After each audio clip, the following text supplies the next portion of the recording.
Scusate, che c'è? Che sta succedendo sul palco? Lo spettacolo va a gonfie vele. Ho capito, ma non ho capito questo via vai poi Bisogna cambiare le quinte. Quindi la quinta passate da una parte all'altra? Essendo il teatro piccolo, non essendoci... Beh, giustamente, si fa quello che si può. Cosa fai tu nello spettacolo? L'imperatore. C'ha la faccia dell'imperatore, guardalo bene, insomma, guarda. L'imperatore, qual è il compito dell'imperatore all'interno dello spettacolo? Quando devi andare vai tranquillo, Sì, dovrei andare. Qual è il compito? Il compito dell'imperatore è il infastidire Mozart. Vai. Che c'è?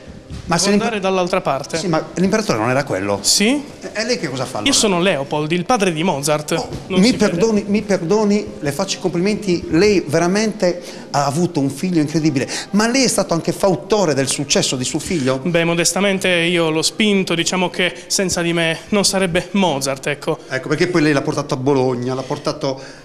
lei, insomma, si è dato molto da fare per suo figlio. Il mio nome è Leopold Mozart. Urca. Senta, ma mi faccia capire, ma lei è più fuori di testa di suo figlio, mi scusi?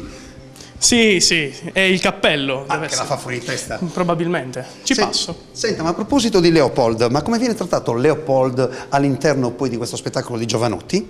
Cioè, non di Jovanotti, scritto il testo da Jovanotti? Diciamo che Leopold è una via di mezzo tra un imbonitore da circo e un Fagin alla Oliver Twist. Ecco, ma le piace più poi la vita di Mozart nel suo specifico o le piace di più forse le lettere che Mozart scriveva con la sua personale interpretazione, insomma, visto l'atto quinto, insomma.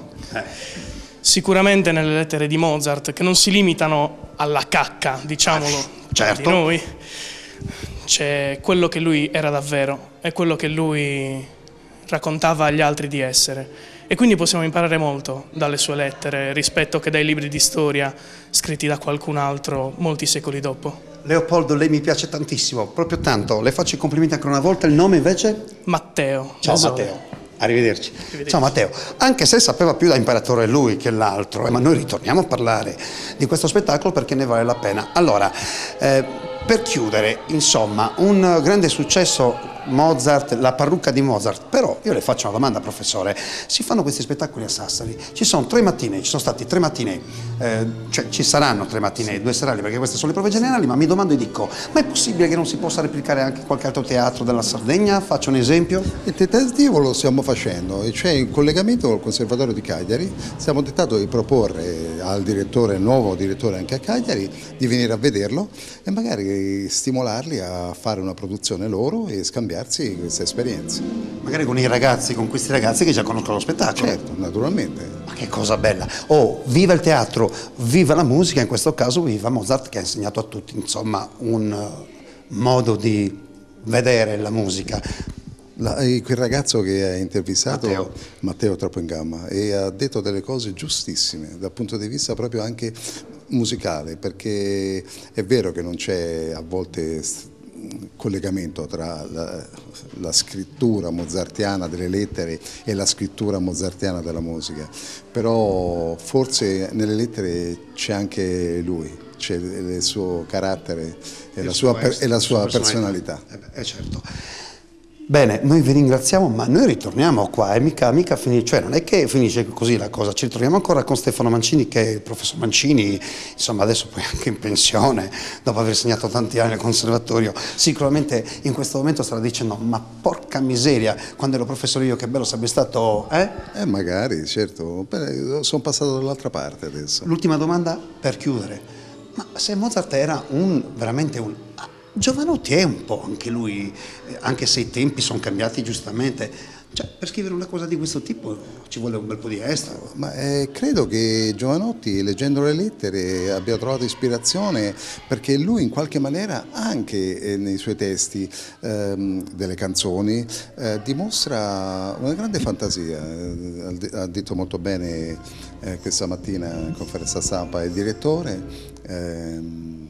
ha citato proprio una canzone di Jovanotti, si è ispirato alle lettere, ma si è trovato anche lui sulla stessa lunghezza d'onda di Mozart. Si è trovato un po' nel suo habitat, sì, in tempi completamente diversi. Un po' questi argomenti un po' stranunati, al di fuori dalle convenzioni, in qualche maniera letteralmente un po' scorrili, proprio terminologicamente scorrili. Ma chi non lo è, mi scusi professore? Beh, diciamo, stiamo parlando di fine Settecento, ciprie, parrucche e merletti. Erano, voglio dire, molto scurrili, erano meno forse apparenti. Beh, dal punto di vista così delle immagini che noi abbiamo immagini di un Mozart che è l'autore di grandi capolavori, per cui magari non te le immagini. Quando leggi delle cose, voglio dire, Beethoven, se tu leggi l'epistolario beethoveniano, non ti accorgi di un artista che è diverso, è sempre pregnante dal punto di vista letterario. Scusi, è andato, no, scusi, letterario. Sì, no, anche l'epistolario verdiano. Verdiano e anche Verdi, quando scrive le lettere, si esprime in maniera corretta, stilisticamente, grammaticalmente, eccetera. Mozart esce fuori. Mi domando, ma se Mozart nel Settecento si fosse ritrovato nel 2011 insieme a noi, con tutto quello che succede, con tutto quello che fanno vedere in televisione, con tutti questi media, insomma, che ti propinano di tutto, come si sarebbe trovato sto Mozart? Sarebbe stato un Jovanotti. Sarebbe stato? Un Jovanotti. Ah, sarebbe stato un Jovanotti. Ah, hai capito che bello. Oh, viva la musica. Allora, attenzione, noi ci fermiamo relativamente, perché adesso Sergio, che lui è un ragazzo in gamba, guarda, riesce a fare tutto in tempo reale, noi gli apriamo la porta, noi con questo ci salutiamo e lui va dritto verso lo spettacolo, quindi noi ci salutiamo qui adesso, ma lui in tempo reale pian piano va proprio all'interno di questo mitico teatro civico, Palazzo di Città, qua a Sassari. Questa è sempre Teleregione. Professore, apriamo la porta all'operatore.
Alla cacca!